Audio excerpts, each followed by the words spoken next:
पंजाब का एक ऐसा मशहूर सिंगर, एक ऐसा सुपरस्टार जिनकी आत्मा आज भी इंसाफ को तरस रही है।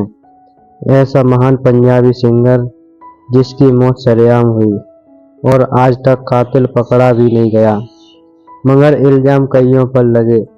यह वो सितारा था पंजाब म्यूजिक इंडस्ट्री का, इससे बड़ा आज तक कोई सिंगर नहीं हुआ।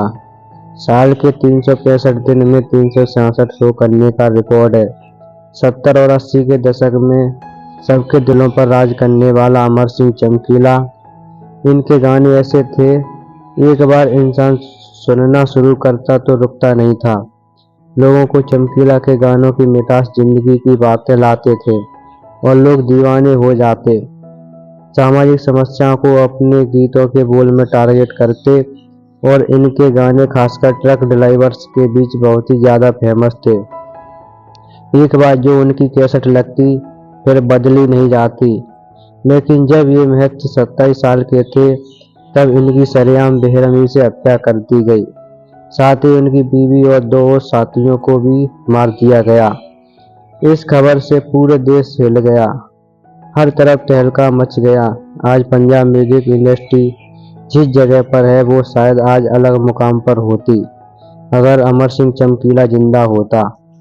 ऐसा हम नहीं, ऐसा लोग कहते हैं। वो कहते हैं जो पंजाब म्यूजिक इंडस्ट्री में पकड़ रखते हैं। अमर सिंह चमकीला का जन्म लुधियाना में हुआ और अमर सिंह चमकीला से पहले ये धनीराम हुआ करते थे। फिर जब म्यूजिक इंडस्ट्री में आए तब इन्होंने अपना नाम बदलकर अमर सिंह चमकीला रखा। अमर सिंह चमकीला थोड़े बड़े हुए तो उन्हें देखा कि इनके घर की फाइनेंशियल कंडीशन सही नहीं थी। फिर उन्हें सपोर्ट करने के लिए वो एक कपड़ा मिल में काम करने लगे। हालांकि उस समय अमर सिंह चमकीला का सपना एक इलेक्ट्रीशियन बनने का था। वहीं चमकीला को बचपन से ही संगीत में रुचि थी, तो जब भी काम से फुर्सत मिलती वो हारमोनियम और ढोलक बजाना सीखते। फिर नौकरी के साथ साथ वो गाना भी लिखने लगे और धीरे धीरे गाना लिखने के साथ अपने लिखे गानों को धुन भी देने लगे। फिर अमर सिंह ने सुरेंद्र सिंधा के लिए कई सुपरस्टार गाने लिखे और ऐसे वो इंडस्ट्री में काफ़ी मशहूर भी होने लगे। मगर ये म्यूजिक इंडस्ट्री का वो टाइम था जब गाना लिखने के अच्छे पैसे नहीं मिला करते थे और अमर सिंह चमकीला उतने कम पैसे में गुजारा नहीं कर पा रहा था। फिर उन्हें घर वालों के उनकी शादी भी कर दी गई और इनकी 2 बेटियां भी हुईं। फिर उतने पैसों में घर चलाने में काफ़ी दिक्कतें आने लगीं, जिसके बाद अमर सिंह चमकीला के करियर पर टर्निंग पॉइंट आया। उन्होंने अपना खुद को सुरेंद्र सिंधा से अलग कर लिया और अपने टैलेंट का इस्तेमाल खुद के लिए करने का फैसला लिया।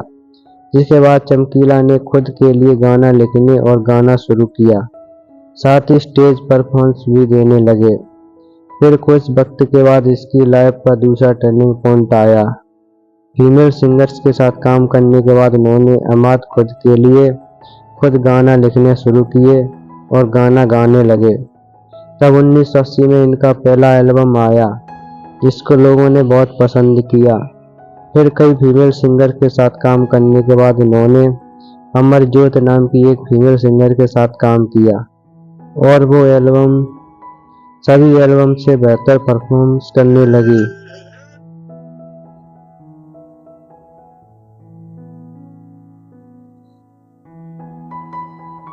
उसके बाद अमरजोत के साथ उनके गाने खुद पसंद किए जाने लगे, जिसके बाद इनकी शादी में बुकिंग भी होने लगी।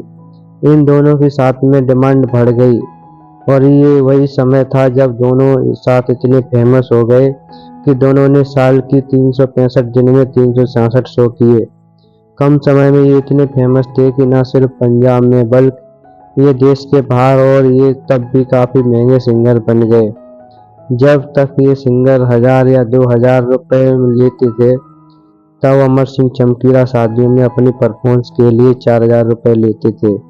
ये इतने ज़्यादा फेमस सिंगर्स थे कि बाकी के सिंगर्स इनके आगे दब गए।